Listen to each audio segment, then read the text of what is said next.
எங்க இந்த வீடுங்களா? ஆ, ஆமா இதே வீடு தான். இங்கே நிறுத்திடுங்க. போகல அப்படியே இறங்குடா. இந்த ஒரு நிமிஷம். ஆ சரிப்பா. என்னங்க ஒரு நிமிஷம். என்னன்னு சொல்லுங்க. சாரிங்க, என்னால தான் நீங்கள் பட்டாசு வாங்க போகிறது கேன்சல் ஆகி போச்சு.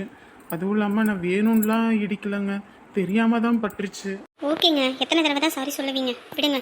இந்தாங்க, இந்த பட்டாசை வேணா தம்பிகிட்ட கொடுத்துருங்க. இல்லைங்க, அதெல்லாம் ஒன்றும் வேண்டாம், நீங்கள் கிளம்புங்க. இல்லைங்க, நான் வேணும்னு ஒன்றும் பண்ணலைங்க, தெரியாம தாங்க நடந்துருச்சு. சரிங்க, எத்தனை தடவை அதையும் சொல்லிட்டு இருப்பீங்க. போங்க, நான் பார்த்துக்கிறேன்.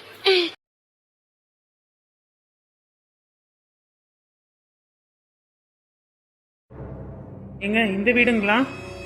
ஆ, ஆமா இதே வீடு தான். இங்கே நிறுத்திடுங்க. போகல அப்படியே இறங்குடா.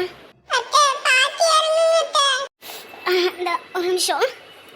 ஆ சரிப்பா. என்னங்க ஒரு நிமிஷம். என்னன்னு சொல்லுங்க.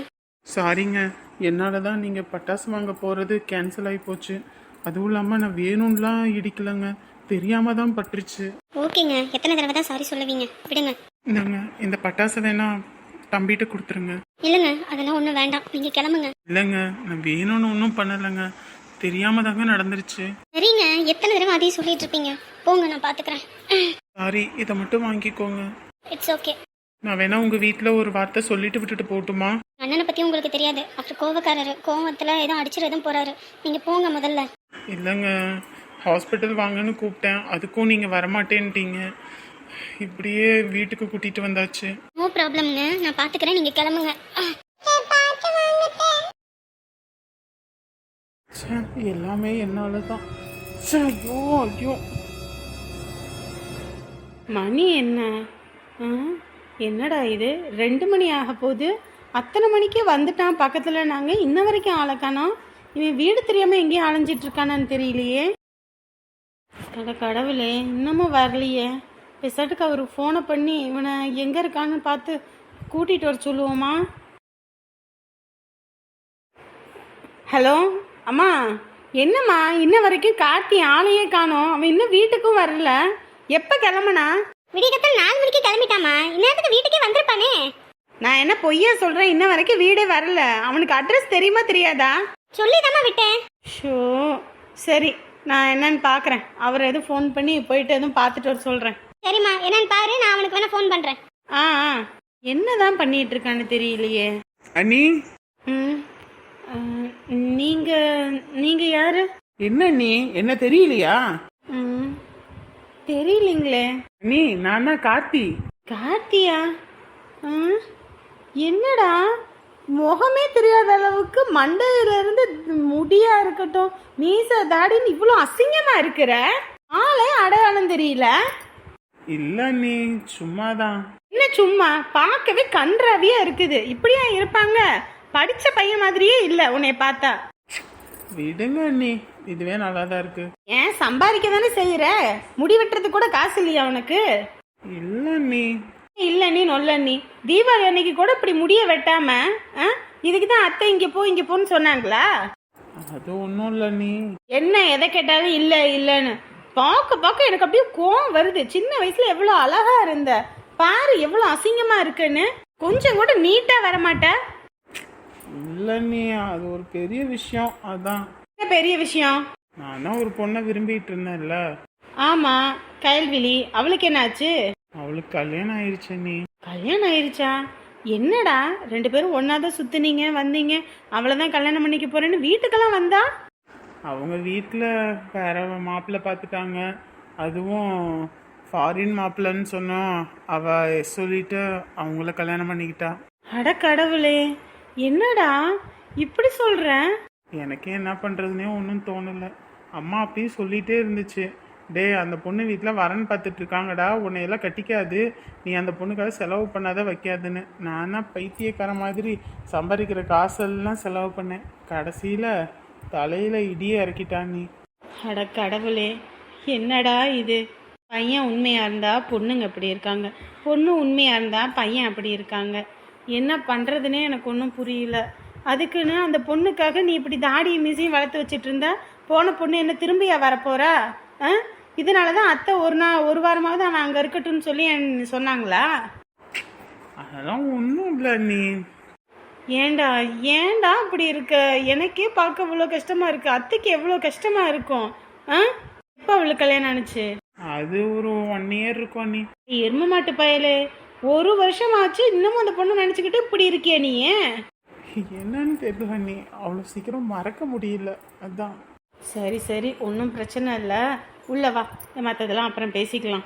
இதில் வேற என் மாமியார் உன்னை இப்படி பார்த்தாங்கன்னா அதுக்கு ஒன்று சொல்லுவாங்க, என்னடி உன் ஊர்லேருந்து சொந்தக்காரன் வந்திருக்கான் இந்த லட்சணத்துலன்னு. தோட்டத்துக்கு போயிருக்க உங்கள் அண்ணன் வரட்டும், அவரோட போய் உன்னை முடி தாடி மீசெல்லாம் வெட்டிட்டு வர சொல்லணும். அதெல்லாம் முடியாது, அங்கே அந்த பாடு படுத்துறாங்கன்னு சொல்லி தான் நான் இங்கேயே வந்தேன். இங்கேயும் வந்தா அங்கே நீ அத்தையை ஏமாத்தலாம், என்னை ஏமாற்ற முடியாது சொல்லிட்டேன். வா உள்ள. ஏன் வண்டியை நிறுத்திடலாமா நீ? அங்கேயே நிறுத்து, உன் வண்டியெல்லாம் யாரும் தூக்கிட்டு கூட போக மாட்டாங்க. வா. என்ன நீ ஆச்சு பையனுக்கு? ஐயோ கடவுளே. அதான்டா நேற்று பட்டாசு வெடிக்க போய் அந்த மாதிரி ஆயிடுச்சு. ஏன் நீ சின்ன பையன் கையில பட்டாசு கொடுக்கும்போது பக்கத்துல இருந்து பாத்துக்கிறது இல்லையா? ஆமாம், பார்த்துக்காம தான் நான் இருக்கேன் பாரு. தலையில கால் முளைச்சது அப்படித்தான் இருக்கும், கையில வச்சு அணுகுண்டை வெடிக்கிறேன்னு அந்த அளவுக்கு பண்ணிட்டான்டா. எனக்கு கொஞ்ச நேரத்துல உயிரே இல்லை, ஹாஸ்பிட்டல் போய் கட்டி கூட்டிட்டு வந்து இப்போதான் வச்சிருக்கோம். இதுல வேற அம்மா வேற உங்ககிட்ட பட்டாசு வேற 3000க்கு வாங்கி கொடுத்து விட்டுருக்கேன்னுச்சு. எங்கடா பட்டாசு? அடா அதை ஏன் நீ கேக்குறீங்க, வர வழியில ஒரு பொண்ணு மேல வண்டியே விட்டுட்டேன். ஐயோ, அப்புறம் என்னாச்சு? ஏதோ க்ரௌடு கூடல நீ, கொஞ்ச நேரத்துலயும் எனக்கு கை காலெல்லாம் விட நடுங்க ஆரம்பிச்சிருச்சு. எதுவும் பெருசா காயம்லாம் இல்லை, லைட்டாக அடிச்சாலும் அந்த பொண்ணு கீழே விழுந்துருச்சு. அப்புறம் நான் ஹாஸ்பிட்டல் கூட்டிட்டு போறேன் வாங்கன்னு, அந்த பொண்ணு இல்லைங்க அதெல்லாம் ஒன்றும் வேணாம் நான் வீட்டுக்கு போறேன் அப்படின்னுச்சு. சரி வாங்க வீட்டில் கூட்டிட்டு வந்து விடுறேன்னு, இந்த இங்கேருந்து பக்கத்துல தான் அந்த சைடில் ஒரு வீட்டில் தான் அந்த பொண்ணு. ஐயோ, எந்த பொண்ணு ஏதுன்னு தெரியலையே, பேர் என்னன்னு எதுவும் தெரியுமா? இல்லை நீ அதெல்லாம் எனக்கு எதுவும் தெரியாது. நம்ம வீடு இருக்குல்ல, நம்ம வீட்டுக்கு பக்கத்து வீட்டுக்கு அடுத்த வீடு. அடுத்த வீடுனா அங்க யாரு புள்ள? சின்ன பிள்ளையா பெரிய பிள்ளையா? அவங்களுக்கு ஒரு 25-26 இருக்கும். அப்ப பூமாரியா இருக்குமோ? அது தெரியலையா நீ?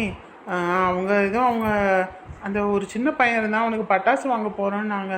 அதான் நான் வேற இந்த மாதிரி பண்ணிட்டேன்னா அதான் அந்த பட்டாசு அங்கேயே கொடுத்துட்டு வந்துட்டேன். ஓ சரி சரி, யார் என்னன்னு தெரியல, சரி என்னன்னு கேட்டு பார்ப்போம். எனக்கே ரொம்ப சங்கட்டமாக போச்சு நீ. சரி சரி வா உட்காரு, நான் தண்ணி எடுத்துட்டு வரேன். எங்க நீ வீட்டில் யாருமே இல்லை? என் மாமியார் வெளியே போயிருக்காங்கடா, இன்னும் வரல.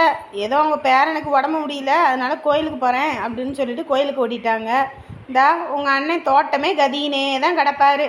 ராத்திரி எல்லாரும் தூங்குனதுக்கப்புறம் சாம கொடாங்கி மாதிரி வருவார். எங்கள் அண்ணன் சம்பாதிக்கிறதே உங்களுக்காக தான், ஆனால் எங்கள் அண்ணனை தான் குறை சொல்கிறீங்க நீ. ஆமாம் ஆமாம், ஒரு நல்ல நாள் பெரிய நாள் கூட வீட்டில் தங்கறது இல்லைடா, தோட்டத்தையே கட்டி பிடிச்சிக்கிட்டு இருக்க வேண்டிதான். இப்போ எனக்கே என்ன டவுட்டுனா, உங்கள் அண்ணனுக்கு நான் பொண்டாட்டியே இல்லை அந்த தோட்டம் பொண்டாட்டியான்னு தெரியல, அங்கேயே தான் கிடப்பாரு. ஏன் நீ இப்பதான் வீட்டுக்குள்ள நுழைஞ்சேன், என்னையவே இந்த போடு போடுறீங்களே, அப்ப எங்க அண்ணனை என்ன போடு போடுவீங்க? அநேகமும் உங்க வாய்க்கு பயந்துகிட்டு தான் எங்க அண்ணன் வீட்டுக்கு வராம தோட்டத்திலே கிடக்குறாருன்னு நினைக்கிறேன். அப்பா பட்டாசு வாங்கிட்டு ஒரு வழியா வந்துட்டீங்கல்ல? வாங்குறது இருக்கட்டும், எதுக்கு நீ எத்தி நடந்து வர? பூமாரி என்னமாச்சு? அது ஒண்ணும் இல்ல, நீ நடந்து வரும்போது அப்படியே கால் ஸ்லிப் ஆயிருச்சு. கால் ஸ்லிப் ஆன மாதிரி தெரியலையே, என்னம்மா என்ன ஆச்சு? ஒரு பைக்குக்காரங்க அத்தை மேலே விட்டுட்டாங்க. அத்தை மேலே விட்டுட்டானா? ஐயோ ஆண்டவனே, என்னம்மா ரொம்ப காயமா என்ன? இல்ல நீ அதெல்லாம் ஒரு காயமும் இல்ல. பாத்து போறது இல்லையா? நாங்க பாத்து நம்ம போனோம், அவங்க பின்னாடி இருந்து வந்து இடிச்சிட்டாங்க. ஐயோ அதோட தான் நடந்தே வந்தியா நீ? ஒரு வார்த்தை ஃபோன் போட்டு சொல்லி நீ உங்க அண்ணன் அனுப்பி விட்டுருப்பல்ல. இல்ல நீ ஒன்னும் பிரச்சனை இல்ல. ஐயோ ஒண்ணு கிடக்க ஒண்ணு ஆயிருந்தா என்ன பண்றது? முதல்ல இந்த எருமை மாட சொல்லணும், பட்டாசு கிட்டாசு அது வேணும் இது வேணும்னு கேட்டு இப்ப பாரு எந்த நேரத்துல உங்க அத்தை வந்திருக்கான்னு. சொல்ற பேச்ச கேக்குறது இல்ல, கம்மனி இரு சொன்னனா இல்லையா? இப்ப எங்க வந்து நின்னுட்டு பாரு. ஏதாவது ஒண்ணு கிடக்க ஒண்ணு ஆயி காலையில போய் என்னடா பண்றது? அந்த அளவுக்கு உனக்கு என்ன அவட்ட பத்தி எதுக்கு? அண்ணி ஒண்ணும் இல்ல, பையன் அடிக்காதீங்க விடுங்க அண்ணி. ஐயோ அண்ணி எப்ப பார்த்தா சொன்ன பேச்ச கேக்குறது இல்ல.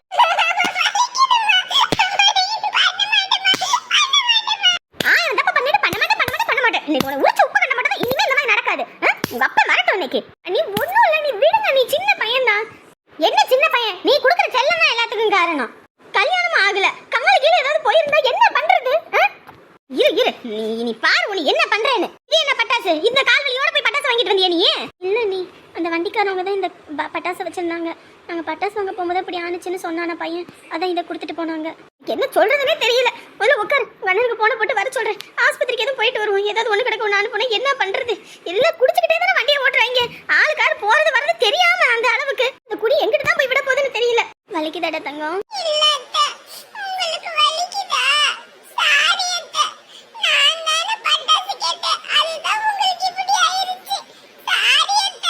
ஒன்றும் இல்லைப்பா, அத்தைக்கு ஒன்றும் இல்லை. எப்படியோ அம்மனி புது துணி எடுத்ததை பிள்ளைங்க கிட்ட கொடுத்தாச்சு. இப்பதானே முகத்துல சந்தோஷமே வருது. ஆமா செவந்தி, நான் கூட அவங்க வாங்குவாங்களோ என்னவோன்னு நினைச்சு பயந்துக்கிட்டே இருந்தேன். இங்கிட்ட அவங்க வண்டி எடுத்துட்டு கிளம்பும் போதே நான் துணி எடுத்துக்கிட்டு அங்கே சந்தில போய் நின்றுக்கிட்டேன். அவங்க வர வரைக்கும் பார்த்துக்கிட்டு.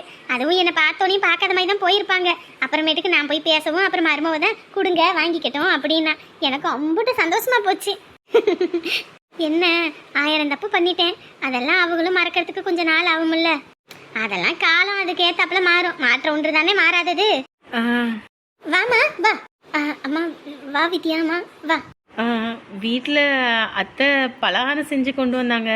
அதான் சரி தீபாவளி பலகாரம் கொடுத்துட்டு போகலான்னு வந்தேன். நீ என்கிட்ட மறுபடியும் பேசுவேன்னு நினச்சி கூட பார்க்கலம்மா. எதுக்கு இப்போ பழசெல்லாம் பேசுகிறீங்க? அதெல்லாம் நான் எப்பயோ மறந்துட்டேன். மன்னிச்சிருமா. ஏதோ அந்த நேரத்தில் செய்யக்கூடாத தப்பெல்லாம் பண்ணிட்டேன். இப்போல்லாம் அதை நினச்சி ரொம்ப வருத்தப்படுறேன். புத்தி கெட்டு போய் நிறைய விஷயம் பண்ணிட்டேன். அதுக்கெல்லாம் சேர்த்து என்ன மன்னிச்சிருமா. எதுக்கு பெரிய பெரிய வார்த்தையெல்லாம் பேசுகிறீங்க? அதெல்லாம் விட்டுருங்க. நீ நல்லா இருக்க தானம்மா? உன்னை நல்லா பார்த்துக்கிறாங்க தானே?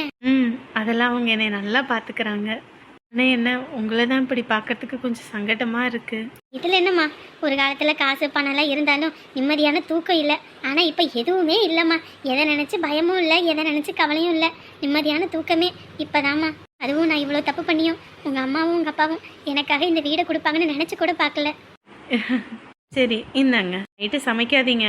வீட்டில் நாங்கள் பிரியாணி பண்ணுறோம், கொண்டு வந்து தரேன். சரிம்மா. சரி வரேங்கம்மா. போயிட்டு வாம்மா. இந்த காலத்தில் யார் நல்லவங்க யார் கெட்டவங்கன்னே தெரிய மாட்டேங்குதுல்ல. நல்லவன்னு நினச்சவன் படுபாவியாக இருக்கான், கெட்டவங்கன்னு நினச்சவங்க நல்லவங்களா இருக்காங்க.